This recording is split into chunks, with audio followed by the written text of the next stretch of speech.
In 1973, one truck carried an engine so big, nothing on American roads could outpull it. It had the largest diesel engine ever built for a highway truck, a radiator the size of a garage door, and enough power to walk away from any rig on any mountain grade. Truckers called it the king of the road. Then, in less than 3 years, it vanished.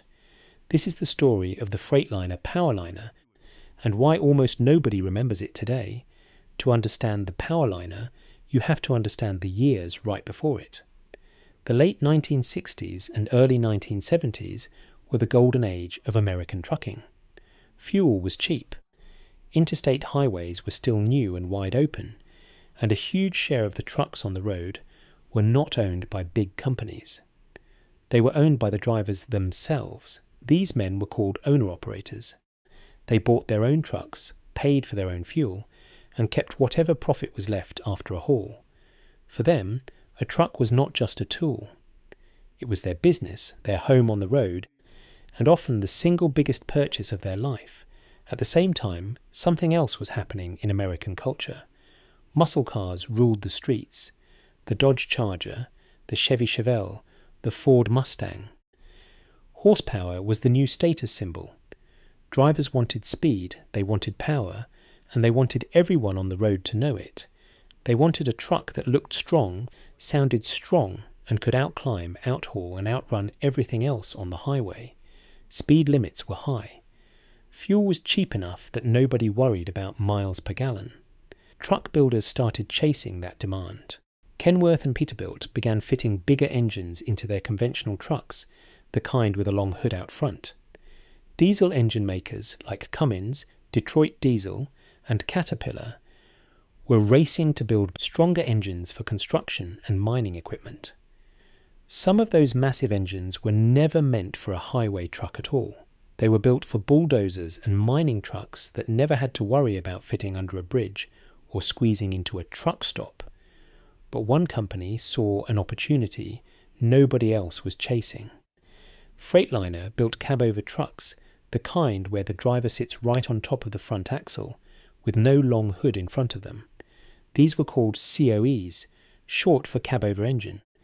They were popular because strict length laws at the time limited how long a truck and trailer could be together. A cab-over let haulers carry a longer trailer while staying within the legal limit.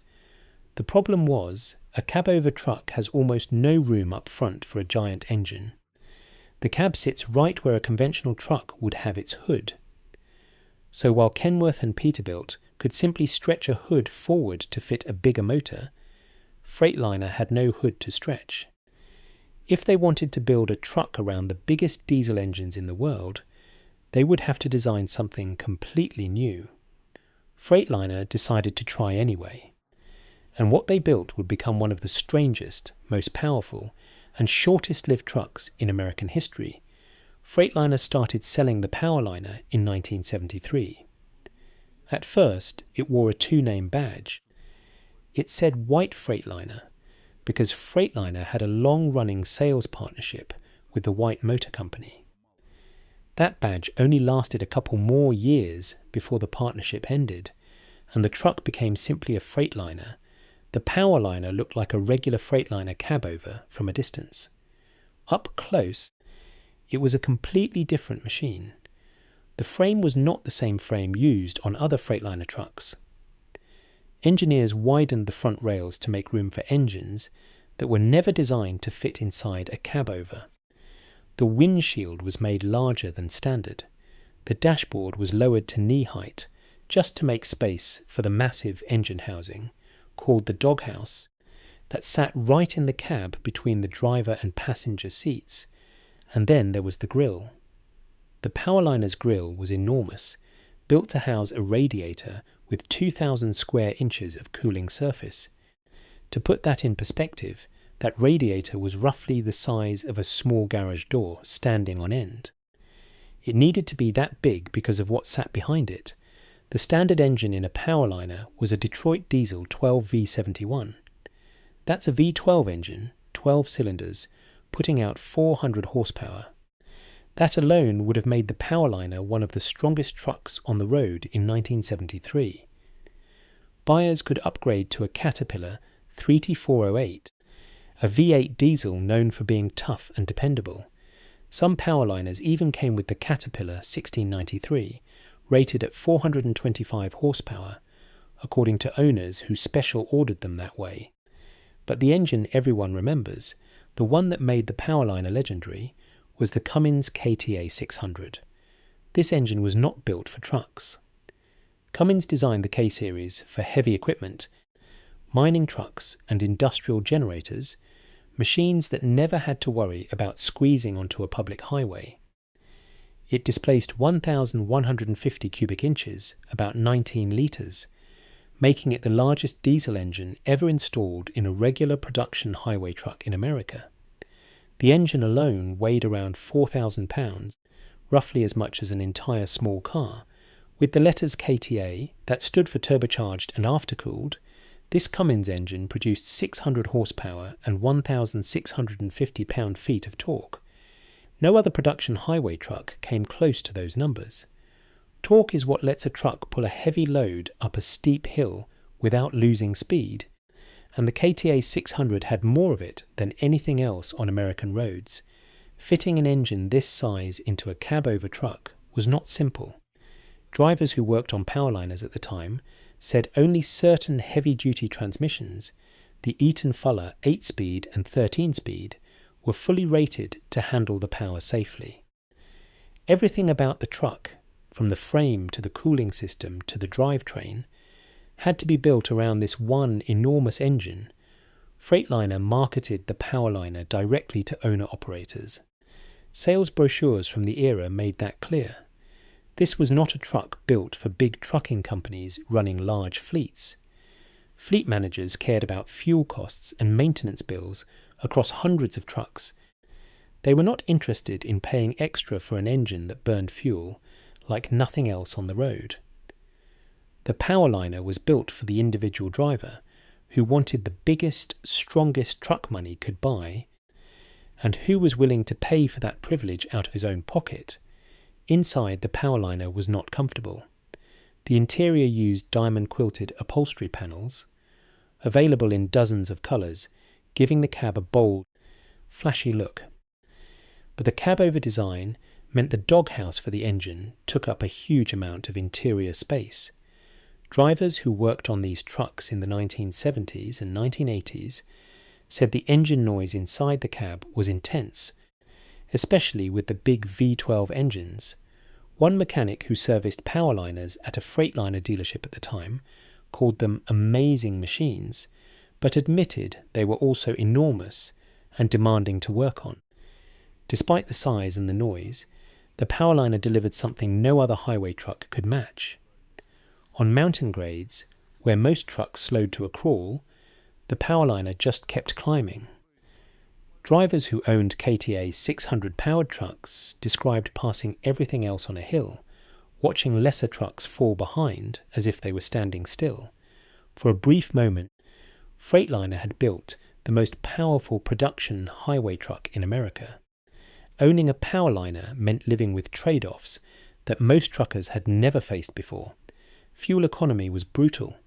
Drivers who ran KT 600 powered Powerliners reported getting somewhere between 3 and 5 miles per gallon.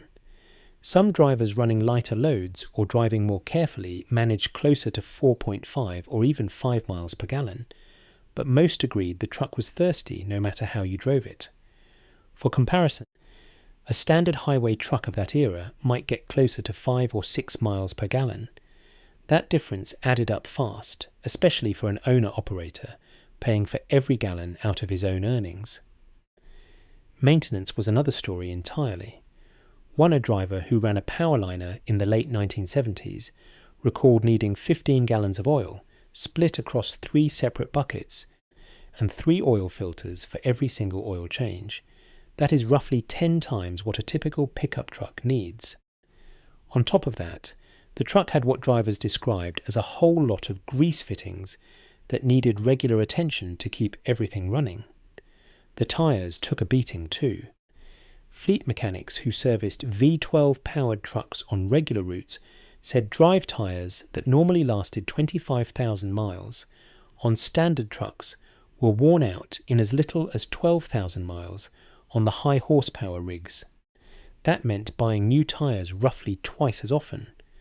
For a business built on tight margins, that was a real cost. Driving comfort had its own compromises. Because the massive engine doghouse needed room in the cab, the dashboard on some Powerliners sat lower than usual, closer to knee height. One driver who ran a Powerliner in the 1980s said his knees constantly hit the dash because of how the cab was laid out. He preferred his regular high-mount conventional truck for comfort, even though the Powerliner had more raw power, and then there was the noise. Anyone who rode in a Freightliner cabover from this era, especially one with a V12 engine right behind the seats, described the sound as deafening. There was no long hood out front to put distance between the driver and the engine. The power and the punishment sat in the same place, right next to the driver's legs. But drivers who chose the Powerliner anyway say it was worth it. One driver who ran a Powerliner in the 1970s remembered how, when he passed slower trucks going uphill, he liked to joke that his engine was really two 300 horsepower engines, one on the front half and one on the back half. Another driver, running a Ford truck with the same Cummins KTA-600 engine, remembered towing a set of connected trailers, called a B-train, over mountain passes without ever slowing down. He said it walked away from anything on a hill. That kind of performance created loyalty. Owner-operators, who could handle the extra fuel and maintenance costs, treated their Powerliners like prized possessions. The Cummins name on the side of the hood was a mark of pride. It told other drivers and everyone at the truck stop that you were driving something special. The Powerliner also had real competition. Peterbilt built a rival truck around the same time, called the 352H, nicknamed the Pacemaker. It used a raised cab and a bigger radiator to fit the same class of massive engines, including the Cummins KTA-600 and the Detroit diesel V12. Drivers who worked with both trucks said the Peterbilt looked more like an ordinary cabover from a distance, without the same bold, distinctive styling as the Powerliner, but it proved the same idea. There was real demand, at least for a few years, for a highway truck that could carry the biggest engines ever built for the job. For a short window in American trucking history, drivers who wanted the most powerful machine on the highway had two real choices, and the Freightliner Powerliner, with its massive grille and thunderous V12 or Cummins K-series engine, was the boldest of them all. The Powerliner launched in 1973. That timing could not have been worse. In October of that year, the Organization of Petroleum Exporting Countries, known as OPEC, placed an oil embargo on the United States. Several Middle Eastern nations stopped selling oil to America in response to US support for Israel during the Yom Kippur War. The effect on American fuel supplies was immediate and severe. Gas stations ran dry. Long lines formed at pumps across the country. Prices for oil and fuel shot up dramatically, in some cases more than doubling within months. The comfortable, cheap fuel world that had made big, thirsty engines an easy sell just a year earlier was gone almost overnight. For truckers, especially owner-operators, the crisis hit even harder than it hit ordinary drivers. Fuel was their single biggest business expense. A truck that got 3 to 4.5 miles per gallon, which had seemed like a reasonable trade-off for raw power in 1972, suddenly threatened to bankrupt anyone still making payments on it. The anger among truckers boiled over into open protest. In December 1973, a driver from Kansas announced over his CB radio that he planned to block a stretch of Interstate 80 in protest of fuel shortages and rising costs. Within weeks, similar protests and slowdowns spread across the country. Independent truckers, who hauled about 70% of the nation's freight at the time, were losing money every single day they stayed on the road. Some protests turned violent, with strikers slashing tyres and blocking highways to make their frustration impossible to ignore. Freightliner kept building the Powerliner for a few more years after 1973, but sales never recovered.